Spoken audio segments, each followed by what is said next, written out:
Mic testing 1 2 3 3 3 ஷார்ப்பாக இருக்கா மைக்கு?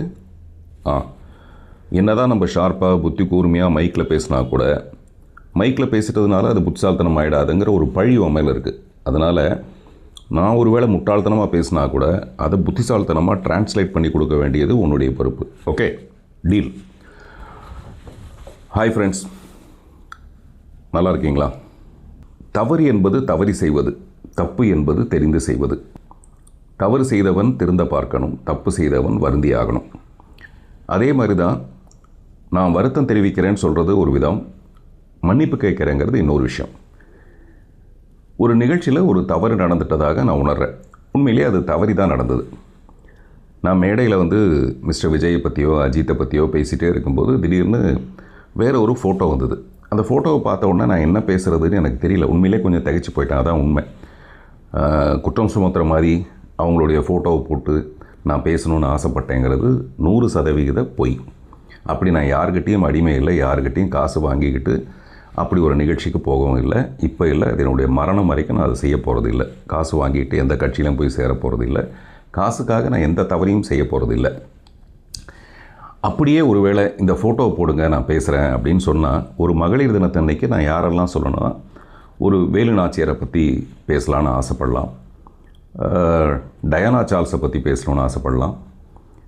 நான் எப்போவுமே பேசுகிற மதர் தெரசா அவர்களை பற்றி நான் மறுபடியும் ஒரு தடவை பேசுகிறேன்னு ஆசைப்படலாமே தவிர, இப்படி நான் ஆசைப்பட்டேன்னு சொல்கிறது சரியில்லை. ஓகே, அப்படி அந்த ஃபோட்டோவை பார்த்த உடனே எனக்கு என்ன சொல்கிறதுன்னு தெரியாதப்போ பக்கத்தில் குந்தவைன்னு ஒரு பிரியங்கா சொல்லிகிட்டே இருந்தாங்க. ஏன்னா அது பொன்னியின் செல்வனில் அந்த கேரக்டராக இருந்ததுனால எனக்கு டக்குன்னு அது ஒரு வார்த்தை ஜாலமாக என்ன தோணுச்சு அப்படிங்கிறத மீறி, அந்த நான் நிகழ்ச்சிக்கு வந்திருக்கும்போது கலைவாணர் நகரத்தில் இன்னும் ஒரு அரை மணி நேரம் அவங்க இங்கே உட்காருங்கன்னு சொல்லும்போது நான் உட்காந்து மொபைலில் நோண்டிகிட்டு இருந்தேன். அப்போது திரு அந்தணன், வலைப்பேச்சில் இருக்கிற அந்தணன் அவர்கள் சொல்லிகிட்டு இருந்தார். இதே நிகழ்ச்சியை பற்றி சொல்லிகிட்டு இருந்தார். இப்போ விஜய் எவ்வளோ உயரத்துக்கு போயிருக்காரு, அடுத்து அவர் தாங்கிற அளவுக்கான ஒரு பெரிய உயரத்தை அடைய போகும்போது இந்த பெண்மணி என்ன பண்ணியிருக்கணும்? இந்த பெண்மணிக்கு 40 வயசு ஆகிடுச்சு, 40 வயசுக்கு மேலே ஆகிடுச்சு. அவங்களாவது என்ன பண்ணியிருக்கணும்? நான் வரலப்பா, நீ போயிட்டு வா, அதனால் ஒரு இமேஜே கெட்டு போய்டும்ல சொல்லியிருக்கணும். அவங்க வீட்டிலே இருந்துட்டு அவர் அனுப்பி வச்சுருந்தா நல்லா இருக்குமே. இந்த மாதிரி நிறைய பேர் பேசுகிறாங்க. அதில் ஒரு பத்திரிக்கையாளர் கூட என் கூட பேசும்போது என்ன சொன்னார்னா, மேட்சிங் புடவையே வாங்கி கொடுத்தா கூட அந்த புடவையை கட்டிட்டு நான் வீட்டில் இருக்கிறேன், நீங்கள் போயிட்டு வாங்கன்னு இல்லை சொல்லியிருக்கணும். இப்படி நிறைய செய்திகள் வந்துக்கிட்டே இருந்தது. உண்மையான விஷயமே என்னென்னா, திரு விஜய் அவர்கள் கிட்டத்தட்ட ஒரு நிறைய விஷயங்களை கடந்து, அரசியலுங்கிறது சாதாரணமான விஷயம் இல்லை, நிறைய போராட்டங்களை சந்திக்க வேண்டியதாக இருக்கும். அதெல்லாம் சந்தித்து கடந்து வந்துட்டு இருக்கும்போது கரூர் பிரச்சனையில் கூட அவருக்கு ஏற்படாத ஒரு பெரிய, கரூர் பிரச்சனையில் விமர்சனங்கள் வந்ததே தவிர அவருக்கு இவ்வளோ பெரிய பாதிப்பு வராத அளவுக்கு இருந்தது. இவ்வளோ பாதிப்புக்கும் காரணமான ஒரு நிகழ்ச்சி, அந்த நிகழ்ச்சியில் இந்த பெண்மணி கலந்துக்காமல் இருந்திருக்கலாம் அப்படிங்கிறது என்னுடைய அடிமனசில் இருந்தது. பட் அதை நான் சொல்கிறதுக்காக அந்த மேடைக்கு போகல. அந்த மேடைக்கு நான் எதுக்காக போனேன், அங்கே யாரெல்லாம் பேச இருந்தேன், ஏன்னா அது என்கிட்ட ப்ரீ பிளான்டு விஷயம், என் கையில் கொடுக்கப்பட்டது. அதை பற்றி நான் அடுத்த விஷயத்தில் சொல்கிறேன். அதனால் எனக்கு இவங்களுடைய ஃபோட்டோவை போட்டு பேசணுங்கிற அளவுக்கு ஒரு பெரிய லட்சியம்லாம் எனக்கு கிடையாது. குந்தவைன்னு இவங்க வீட்டிலேயே குந்த வச்சுருக்கலாம், வெளியில் வந்ததுனால பாருங்கள் எவ்வளோ பெரிய பிரச்சனை ஆகிடுச்சுங்கிறது ஒரு பெரிய ஆதங்கம், உண்மையிலேயே பெரிய ஆதங்கம், அவ்வளோதான். அதனால தான் நண்பர் சமுத்திரகனி கூட அவர் பேசும்போது, நீ யாருக்கிட்ட உன்னோட ஈகோவை காட்டுற, எதுக்காக இவ்வளோ பெரிய ஈகோ, யாரை மிரட்ட பார்க்குற நீ, எதுக்காக அப்படின்னு அவர் பேசுனது அவரும் காசு வாங்கிட்டு பேசலை. அவரும் ஒரு ஆதங்கத்தில், ஒரு அன்பின் மிகுதியில் தான் அவரை அறியாமல் பேசுகிற ஒரு விஷயமும். இதெல்லாம் நான் பார்த்துட்டு இருந்தது. அன்றைக்கி நான் போய் பேசிட்டு இறங்கி வந்ததுக்கப்புறம் நண்பர் பாண்டே அவர்கள் சொன்னார், அந்த குந்தவை விஷயத்தை மட்டும் நீங்கள் தவிர்த்துருக்கலான்ட்டு. நான் ஏன் சார் அப்படின்னு கேட்டேன். நீங்கள் பாருங்கள், நாளைக்கு பாருங்கள் அப்படின்னாரு. நான் உடனே இது எதுக்கு, நான் எப்போவுமே இந்த பிரச்சனைகளை விரும்பாதவன். அது எந்த பிரச்சனையாக இருந்தாலும் அதுக்கு உடனே ஒரு தீர்வு வந்துடணுன்ட்டு உடனே கலாட்டாவில் இருக்க அவங்க அருணா மேடமுக்கு ஃபோன் பண்ணி அவங்களுக்கு மெசேஜ் அனுப்பினேன். நைட்டு ரொம்ப நேரம் ஆகிடுச்சு, அப்போ நான் அவங்களை கூப்பிடக்கூடாதுங்கிறதுக்காக மெசேஜ் அனுப்பி, தயவுசெய்து அதை டெலீட் பண்ணிவிடுங்க, அது எதிர்விதமான விஷயத்தை எதுவும் ஏற்படுத்திட வேண்டான்னு சொல்லிவிட்டு காலையில் பார்க்குறேன். காலையில் பார்த்தா வேறு ஏதோ ஒரு வீடியோ மூலமாக அது வெளியாக இருந்தது. அது என்ன மாதிரியான ஒரு பெரிய பாதிப்பை போக போக ஏற்படுத்திச்சுன்னா, நான் சொன்னது ஒரு பெண்மணியை பற்றி, ஒரு 3வது மனுஷியை பற்றி, எனக்கு சம்மந்தமே இல்லாத ஒரு 3வது மனுஷியை பற்றி. இந்த பிரச்சனையில் மொத்தம் 3 பேர்னு எடுத்துக்கிட்டால் முதல்ல வந்து என்னுடைய அன்பு நண்பர் விஜய். அவருடைய வளர்ச்சியை பார்த்து நான் ரொம்ப சந்தோஷப்படுற ஒரு நண்பர். 2வது இடத்துல அவருடைய மனைவி இருப்பாங்க. இன்னமும் கோர்ட்டு தீர்மானிக்காத வரைக்கும் இப்போ வரைக்கும் அவங்க மனைவி தான், அந்த முக்கியமான ஸ்தானத்தில் தான் அவங்க இருக்காங்க.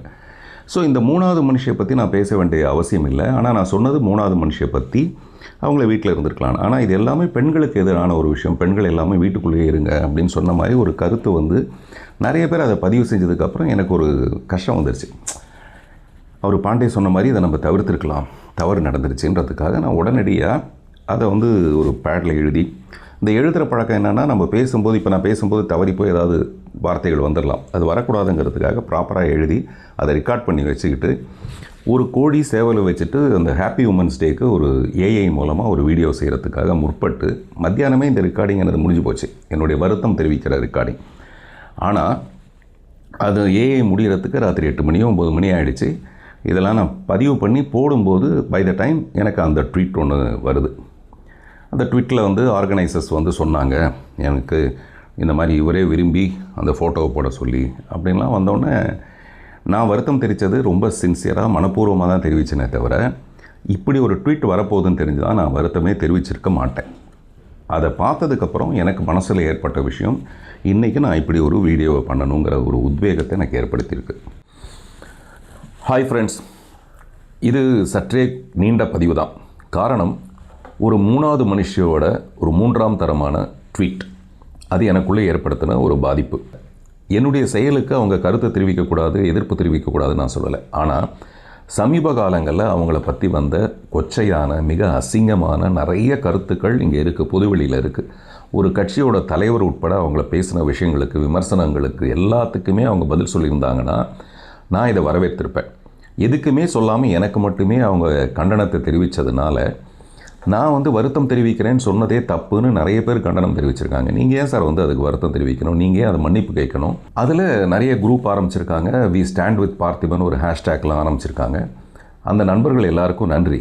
காரணம், இது என் நன்மைக்கு பக்கத்தில் நீங்கள் இல்லை, உண்மைக்கு பக்கத்தில் இருக்கீங்கன்றதுக்காக நான் உங்களை பாராட்டுறேன்.